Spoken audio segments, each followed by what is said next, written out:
Hey guys, how's it going? Welcome back to the channel. Today we're going to be doing kind of a newer video that I haven't done before.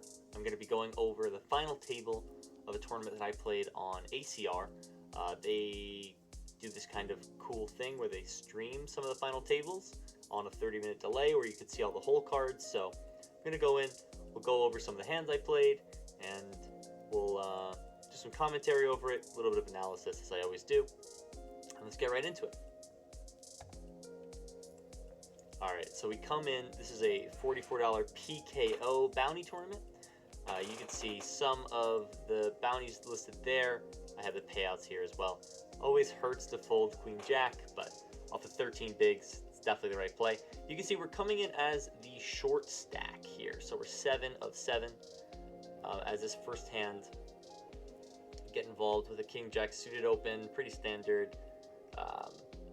Kind of a loose defend off of a short stack, but you know, some people don't really make adjustments sometimes. But you can see he just kind of folds the flush draw on the turn, right?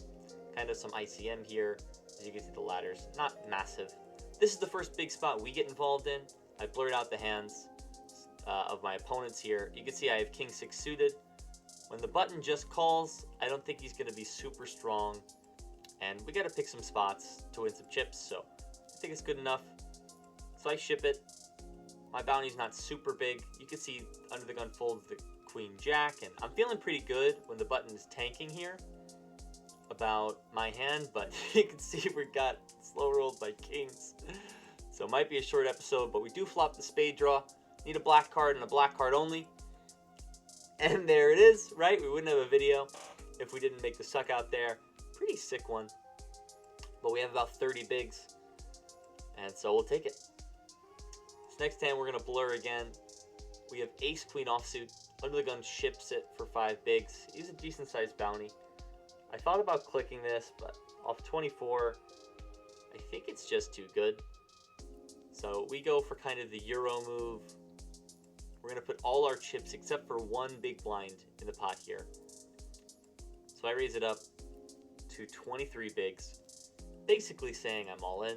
The reason you do this is if the two big stacks decide to both ship it, sometimes you could fold. I'm not quite sure if this is really much of a thing in a bounty tournament, especially with not as much ICM. But when the button calls behind, I think I'm kind of dead, but we're up against 8s and king queen, and we flop a queen, which is good because you can see the side pot there up against 8s. We also are going to secure that bounty. So not only do we get the ladder up to 6, but we also win that $70 bounty. So we lose the main pot, but we win the side, which is even bigger. So we net some chips in that hand, plus the $70 bounty. We'll take that all day long. Here, Jack 10, the chip leader raising the button, pretty standard. And ace 8 off from the big blind, I think also fairly standard, just a ship here. And that's what Elite Run Good decides to do, and the chip leader flops, trips on Jack 8 Jack, turns him dead with the full house for overkill. That's a knockout, and another ladder for us. Up to 5th now, sitting in 3rd. And this one isn't the most exciting hand, but really important in these tournaments just to accumulate chips. We have ace 6 off in the big, and we get the walk. One of the best feelings in tournament poker. If you know, you know. Folds to us here with king 5 suited on the button. Even though the stack of the big blind covers us, I think with any 2 cards he'll have in the big, it might be hard to call off. So we put it in, and we get 2 quick folds. Pretty nice here. This is a big one. The button's going to ship ace 10. Chip leader calls bounty hunting with the king 10. Turns a queen. They need a jack for the fake chop. And I say fake chop because they both make the straight, but chip leader is going to win with the straight to the king. Very nice hand, sir. Here's another spot. We're going to shove the ace jack O and take it down. It's important to be winning these sort of smaller pots whenever you can. Here's a pretty big spot as well. Ace king opens under the gun. Pocket 9s off of 27 bigs. Pretty large stack. Ships it. Ace king, it's probably a clear call here. Need an ace, and they get 2 of them right on the flop. So not much of a sweat there. We ladder up to third place after coming in last in chips. We've locked up 332 plus bounties. And we are fairly short though. You can see we have 17 bigs. The other two players have 60, so ace jack. Pretty much just have to go with it here. We ship it, hoping for a call from queen 10. And we get it. And unfortunately, the flop is a queen, so looks like we're gonna be out. Unless the river is an ace. You can see the screen breaks there. Wow. We find the suck out again against the same player. Kind of the re-suck out, so maybe some justice. He also probably has some bad karma for slow rolling the kings there. And this next hand, I think is the most interesting hand of the tournament. We defend the big blind with the king 9 off, pretty standard. Small blind continues for a small bet.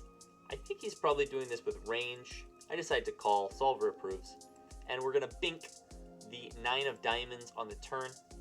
He could have a bunch of heart draws, maybe not the best to have the king of hearts, but I don't necessarily think he has to have a jack. So we're gonna stick in the call. Again, solver approved. We have about 75% SBR here. So we're expecting him to shove. And I think we're gonna call here. Pretty standard. I think he's gonna barrel off all his hands that miss. Solver says pure call.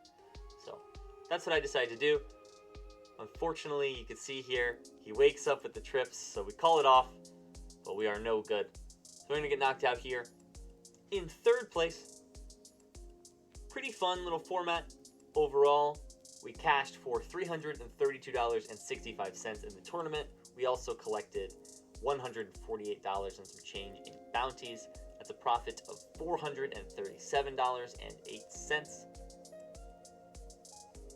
So hopefully in the future we can continue to play some of these a little bit more, continue to have some success, and when we get a new setup in the near future, fingers crossed sooner than later, we'll get some streams going on for you guys too. You guys can check those out. Thanks for watching. Appreciate it. Don't forget to like and subscribe, and let me know in the comments what you guys think about these sort of commentary review of past sessions. If you guys like this format, let me know. If you don't, let me know as well. I'm sure you will. Thanks guys. Have a good one. Good luck at the tables.